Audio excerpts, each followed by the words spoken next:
Are you surprised by Paddy's game plan? I didn't understand his game plan even. He wanted to box with Gaethje, but he couldn't wrestle him, he couldn't box him. He just a little bit young and he has a better chin, but he's a trash can.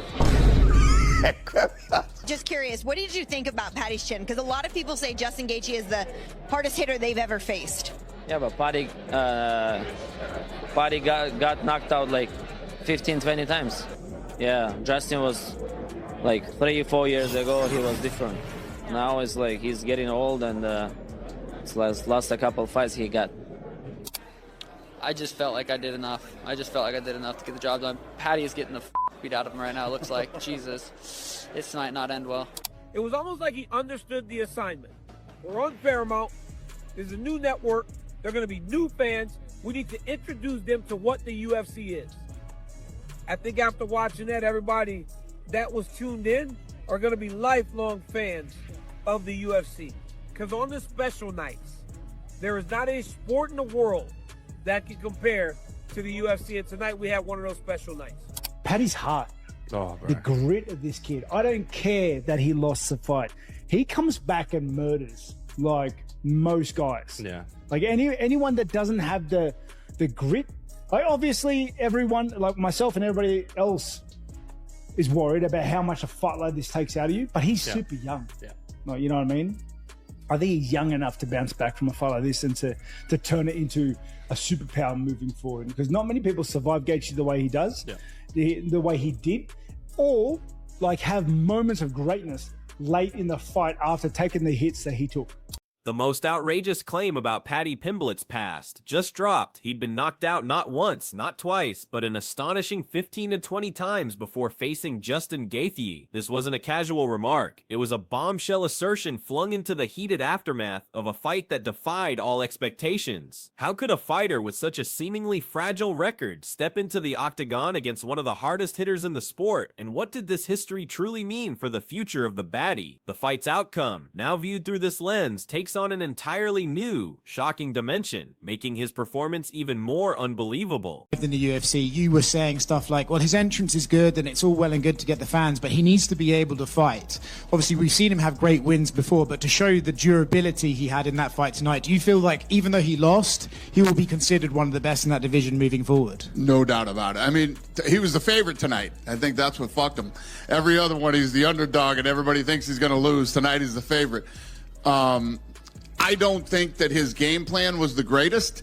Obviously, tonight he showed he is tough, he is durable, and almost impossible. I mean, especially against Gaethje. And you're eating those punches from him. You know, it's one thing to say, listen, I'm going to come out. I believe in, say, you know what? It's the third round. I got 2 rounds left. I might want to try to take him down. It's a Amidst the brutal exchange, onlookers described Paddy Pimblett taking an unimaginable beating, a scene so dire that one commentator exclaimed, "Paddy is getting the fuck out of him right now. Looks like Jesus. It's not end well." This graphic portrayal painted a picture of absolute domination and distress, with Pimblett absorbing blows that would typically signal the end of any contest. The sheer volume and power of Gaethje's strikes were overwhelming, pushing Pimblett to the absolute brink, making every second a struggle for survival against an unrelenting storm of offense. And we've been talking about a lot of fights. I want to say this, congrats to Justin Gaethje. What an unbelievable performance. Paddy the baddie, oh my God, he impressed the hell out of me.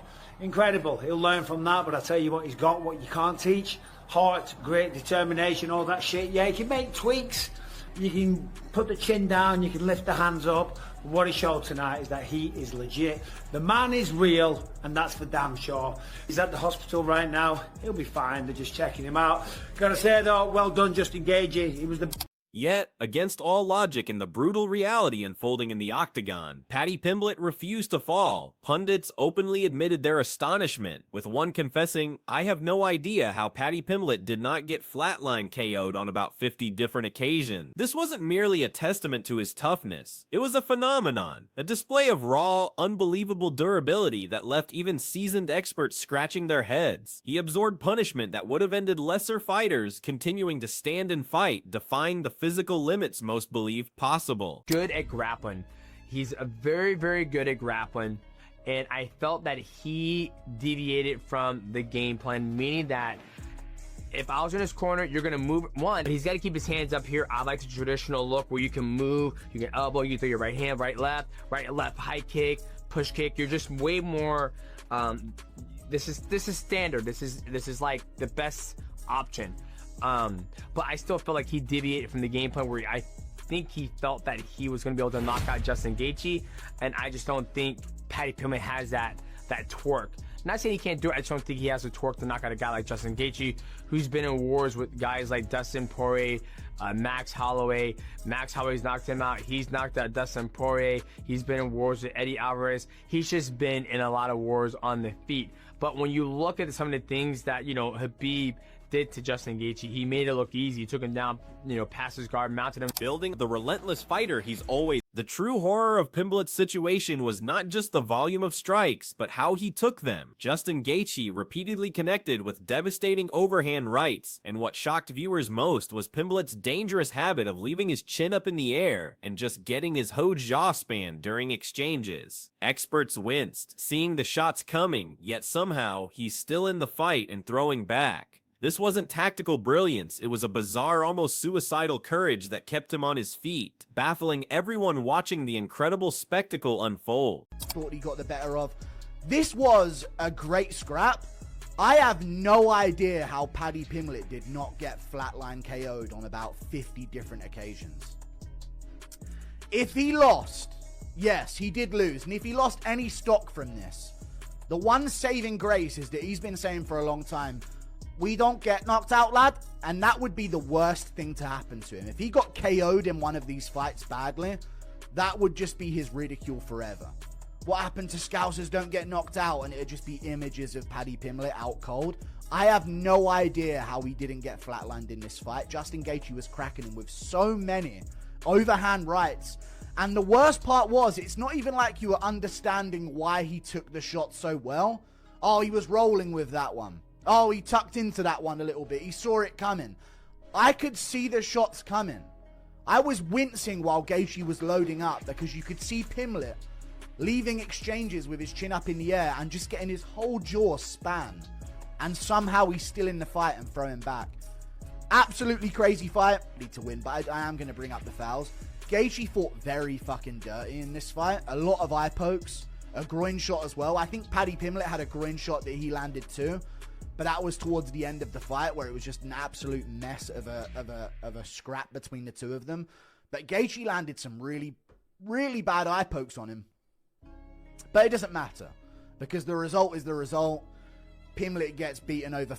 Adding another layer of controversy, the fight wasn't just brutally one-sided, it was messy, with accusations of foul play. One expert vehemently stated, Gaethje fought very fucking dirty in this fight. A lot of eye pokes. A groin shot as well. While acknowledging Pimblett also landed a groin shot later in the chaos, the focus remained on Gaethje's repeated infractions, suggesting an unsportsmanlike edge to his relentless pressure. These dirty tactics, whether intentional or not, certainly contributed to the brutal nature of the scrap, intensifying the post-fight debate and highlighting the raw, unfiltered violence. Moving forward, ultimately decided the fight.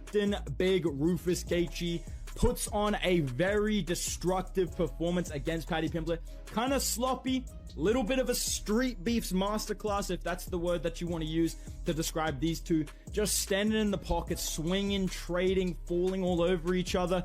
There was some goofy takedown attempts and scrambles. But what it came down to is, like I said in the prediction video, Paddy Pimblett at that long range was landing some nice calf kicks. His jab was working quite well against him. We knew that Justin Gaethje, when he defends, ducks down into strikes, and Paddy Pimblett was able to land some nice knees up the middle, some nice head kicks. There was a couple of fouls back and forth that we'll talk about in this fight as well, but mostly it came down to, at range, Paddy Pimblett could do well, and he was kind of trying to force maybe a bad exchange out of Justin Gaethje where he could get some grappling going, but really didn't go for the takedowns in this fight. He's not really a guy that will shoot a takedown and wrestle. Post-fight analysis from the legendary Demetrius Johnson cut to the core of Pimblett's strategic misstep. Johnson argued that he deviated from the game plan, believing he could simply knock out Justin Gaethje. This bold, perhaps overconfident approach went against traditional wisdom and played directly into Gaethje's strengths. Pimblett, renowned for his grappling prowess, seemingly abandoned his primary weapon in pursuit of a highlight reel knockout, a decision that ultimately proved costly against a seasoned veteran who thrives in stand-up wars and is notoriously hard to finish. Like, watching this fight, you do kind of just have to laugh to yourself because they're fighting tooth and fucking nail. They're scrapping for the honor of getting slimed out by fucking Ilia Topuria. Like, we already knew that before this fight, but nothing in this fight has convinced me otherwise that Ilia does not KO both these guys in like 2 rounds flat. I know that's not a hot take or unpopular opinion, but yeah, Justin Gaethje and Paddy Pimblett, they went out there, they had a crazy brawl. Ilia's probably gonna get on. This was like two drunk dogs fighting for the bone. You know what I mean? That's how Ilia would describe it, but it was entertaining.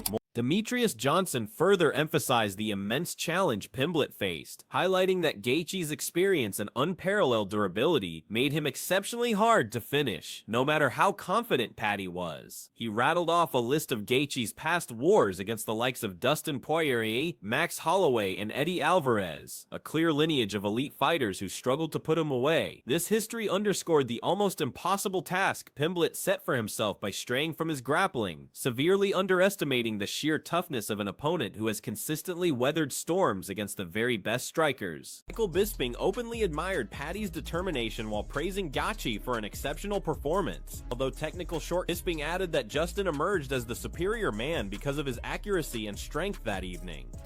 Dana White, clearly emotional after the fight, framed the event as a pivotal moment for the UFC's new network and burgeoning fan base. There's a new network. They're going to be new fans. We need to introduce them to what the UFC. He declared that after watching this specific contest, everybody that was tuned in are going to be lifelong fans of the UFC. The fight's raw brutality and unexpected resilience showcased the sport's unique appeal, proving that on special nights, there is not a sport in the world that can compare to the UFC. Always been. For Whitaker, seeing Gaethje go back to that old school style, aggressive, calculated, and unforgiving was a reminder of why he remained forces in the division. The UFC president then reflected on the emotional weight of such an extraordinary spectacle, declaring, "And tonight we have one of those special nights. Paddy's hot." Oh, right. His passion was palpable, acknowledging the rare confluence of grit, determination, and unscripted drama that defines the sport's greatest moments. It wasn't just a fight, it was an experience designed to shock, awe, and convert casual viewers into devoted followers, illustrating the unpredictable, visceral allure that only the highest level of mixed martial arts can deliver on its grandest stages. Earlier thoughts, Bedtime MMA described the fight as a wild, chaotic clash, with Gaethje and Pimblett probably stop either fighter quickly, yet the non-stop action The day, like, Former fighter Michael Bisping openly admired Pimblett's sheer determination, despite the loss, while simultaneously praising Gaethje's exceptional performance. Bisping highlighted the grit of this kid, emphasizing that even though he lost, he'll learn from that, but I tell you what, he's got what you can't teach. Heart, great determination, all that shit. This powerful endorsement underscored the intangible qualities that transcend wins and losses, signaling that Pimblett possesses the fundamental spirit required to succeed in the brutal world of professional fighting, an attribute far more valuable than any single victory. Bisping elaborated on his point, stressing that while he can make tweaks, you can put the chin down, you can lift the hands up. These are all teachable skills. What truly separates Pimblett, according to Bisping, is his innate fighting spirit.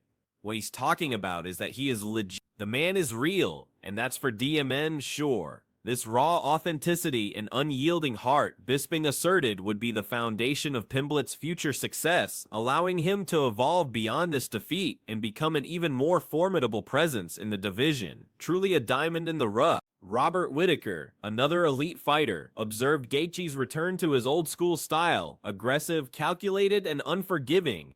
This wasn't just a random act of violence, it was a deliberate strategy, a reminder of why Gaethje remains a perennial force in the division. His calculated pressure, combined with an unyielding pace, demolished Pimblett, demonstrating a tactical brilliance often overshadowed by his reputation as a brawler. Gaethje wasn't just swinging, he was executing a masterclass in controlled chaos, proving that veteran experience and smart aggression are still king in the octagon. Whitaker dissected Gaethje's entire game plan, noting it was built on a bold premise. Gaethje was going to pressure fight him, locking down, guns blazing, turn it into a dogfight. Yeah, and hopefully he outlast Paddy. This strategy was banking on the fact that he knows he can take more, he can deal more, and he can capitalize on it later in the fight. Gaethje's confidence wasn't unfounded. He had the legs to walk with that because he's done it time and time again, a proven history of wearing opponents down. Intriguingly, in the third round, Gaethje executed a perplexing tactical shift. We saw him be like, okay, I'm gonna take this round off. Yeah,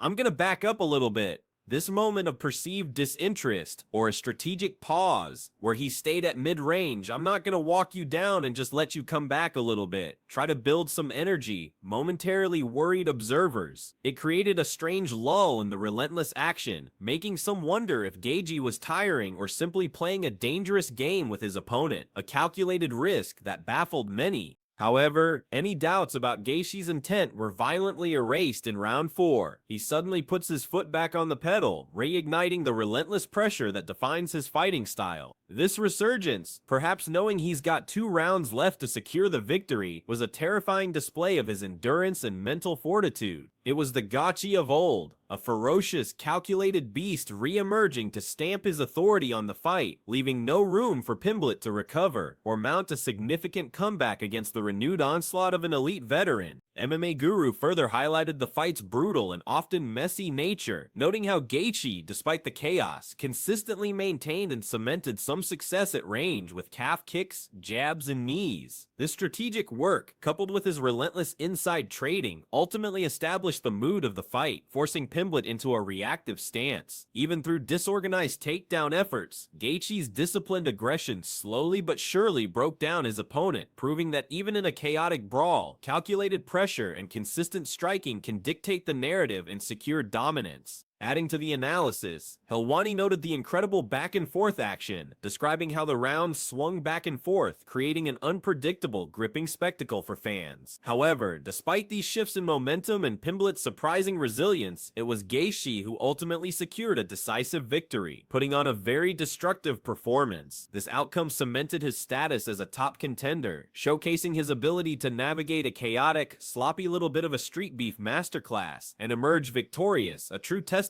to his veteran experience and unyielding will to win. Early in the fight, Pimblett did manage to establish some effectiveness at longer range. His nice calf kicks, a working jab, and well-timed knees up the middle capitalized on Gaethje's tendency to duck down into strikes defensively. He even landed nice head kicks, showing moments of offensive brilliance that kept Gaethje on his toes. These initial successes suggested a potential path to victory, demonstrating Pimblett's striking diversity and ability to find openings against an opponent known for his relentless forward pressure, a brief glimpse of a different strategy at play. Despite these striking successes, Pimblett seemed to be kind of trying to force maybe a bad exchange out of Justin Gaethje where he could get some grappling going. This indicated a strategic desire to leverage his ground game, yet surprisingly, he really didn't go for the takedowns in this fight. This hesitation to commit to his grappling, a known strength, proved puzzling. It suggested an internal conflict between his desired game plan and his in-fight decisions, ultimately leaving a crucial aspect of his arsenal untapped against an opponent vulnerable to takedowns. A missed opportunity.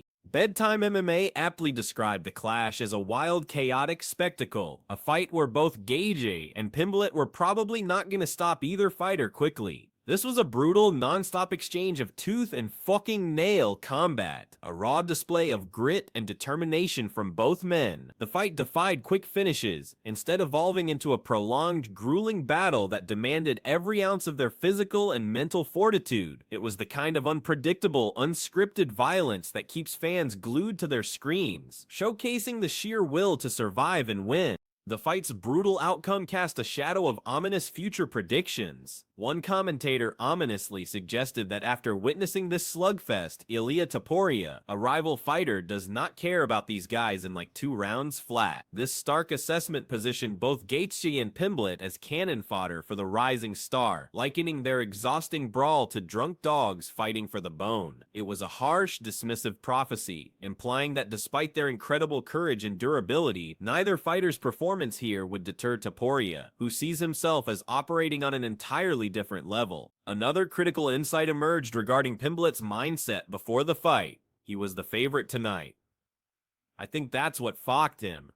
This analysis suggested that the pressure of being the expected winner, a departure from his usual underdog status, weighed heavily on his performance. In every previous fight, he's the underdog and everybody thinks he's going to lose, liberating him from expectations. This shift to favorite status, coupled with a flawed game plan against a hardened veteran, may have been the subtle yet crucial factor that undermined his strategic approach. Ultimately, the battle between Justin Gaethje and Paddy Pimblett transcended the simple outcome of a win or loss. It was a visceral, unforgettable brawl that showcased heart, grit, and an almost unbelievable level of durability from Pimblett, juxtaposed against Gaethje's calculated aggression and veteran experience. This fight, messy and brutal as it was, introduced new fans to the raw, unparalleled intensity of the UFC, cementing both fighters' legacies in unexpected ways. Their shared display of unyielding spirit ensured this will be remembered as one of those truly special chaos-filled nights that defines the sport.